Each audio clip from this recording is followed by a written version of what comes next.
Olá, vamos hoje mergulhar na trajetória poética de Paulo Roberto do Carmo, a compilação de 94. O Carlos Nejar chamou-lhe, e bem, um manual de sublevação. Exato. Reúne desde o Crisbal, o guerreiro, que ele reescreveu, até a Estação de Força, Breviário da Insolência, o livro de preceitos e poemas inéditos. O nosso objetivo é, bem, tentar perceber a evolução desta linguagem. Como é que ela se torna, ela própria, um ato de insurreição, de busca pela essência. É uma ótima perspectiva. Talvez como o Hegel dizia, a poesia como um fazer-se, não é?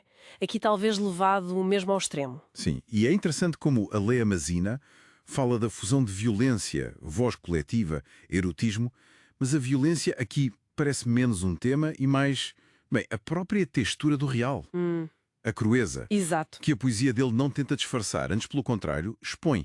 Há uma depuração óbvia deste Crisbal, lá de 66. Sim, com aquele intervalo enorme. Pois, quase 20 anos de silêncio.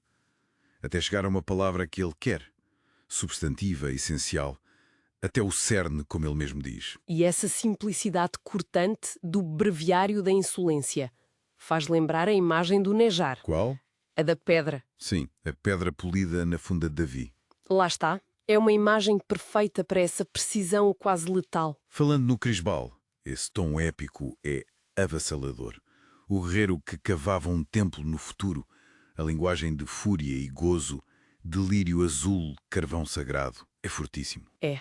E essa insurreição inicial, quase mítica, manifesta-se na forma numa torrente verbal, não é? Quase uma tentativa de refundar o mundo pela palavra. Coisa terrível é um homem ungido pela insurreição. A frase diz tudo. Diz, reflete a própria força da linguagem que ele usa. Mas essa energia, claro, transforma-se. E como é que se transforma? Em Estação de Força, já de 87, a rebeldia parece mais direta, aquela citação bíblica ao contrário. Eu não vim trazer a paz, mas a espada. Sim, e os vocábulos ferrenhos que o Nejar aponta. A linguagem fica mais sentenciosa, mais epigramática.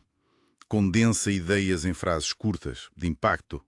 Tipo, se nada tens a dizer, conversa com a morte. Ou sentir primeiro, pensar depois, que é quase um programa filosófico. Exatamente.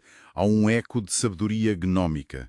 E a influência do António Machado é clara, sobretudo na reflexão sobre o outro, nas epígrafes. Percebe-se. Procura uma harmonia tensa de contrários, a tal imagem da sarça de Moisés. Pode ser vista assim, sim, que arde sem se consumir, uma tensão constante. E essa condensação parece que se intensifica ainda mais no Breviário da Insolência, de 90. Há um despojamento. Sim, um despojamento formal, mas que, paradoxalmente, aumenta a força. Ele procura essa medida de exatidão e deserto. Versos como o mesmo que viver é ir voando ou a vida é alguém e não sabe calar, têm uma simplicidade. Desconcertante, é isso. E nesse livro o poema Fome é, olhe, fascinante. A estrutura de litania. Sim, essa repetição. E dialoga, de forma intertextual, talvez até paródica, com o Vem Noite do Álvaro de Campos, de Pessoa. Mas aqui a angústia é mais... Visceral, social. É visceral, é social, é primitiva. O tom irónico, grotesco, faz lembrar um Swift, talvez um Rabelais. É crítica social, sim, mas nunca panfletária. É arte como mola suprema da criação, como dizia o César Baerro. Um poeta que também levou a linguagem ao limite face ao sofrimento. Essa vertente mais filosófica, de guia para a vida, parece culminar no livro de preceitos, de 93. A forma aforística é claríssima. São quase mandamentos de resistência, não é? Sim. De que adianta pôr ordem à vida se fomos feitos para transgredi-la? Ou, quando tudo se torna insuportável, só a desobediência liberta? São preceitos que incitam à ação, à não conformidade e essa atitude de confronto radical, seja com a ordem social, seja com o próprio destino ou com o divino. Atinge o clímax nos inéditos, certo? Esse. No Salmo de Desafio. Precisamente, esse poema é nuclear.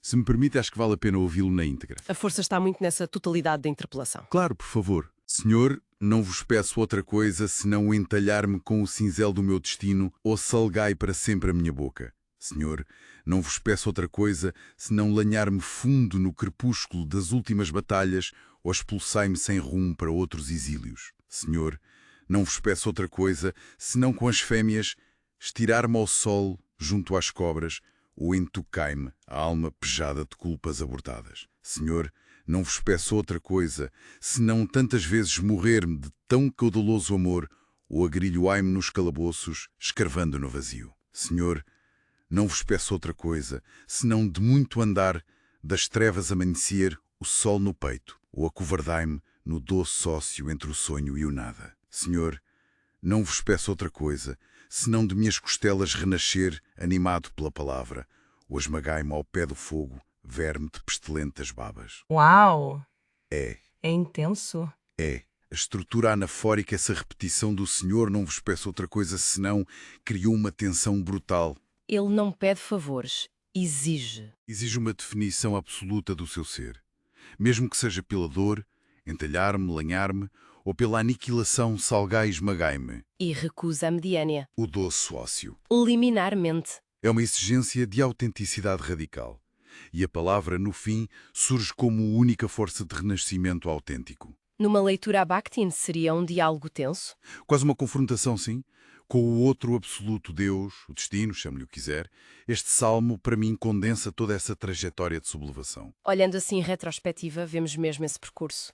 Da expansão épica do Crisbal à concentração sentenciosa e depois a esta confrontação final, quase blasfema, no salmo. Sim. A poesia de Carme parece ser sempre essa ferramenta de sublevação e, ao mesmo tempo, de um autoconhecimento doloroso. Sem dúvida. É uma poesia que nos obriga a confrontar os limites da própria linguagem, não é? Perante o indizível, perante a crueza da condição humana. E deixa-nos com uma pergunta, talvez. Até que ponto esta palavra poética, levada a esta tensão máxima, a esta insolência, pode mesmo mudar a vida, como ele parece ambicionar? Ou será que a sua função é mais testemunhar? Testemunhar de forma lancinante a complexidade trágica, mas também resistente, dessa mesma vida. É algo que fica pronto para pensarmos.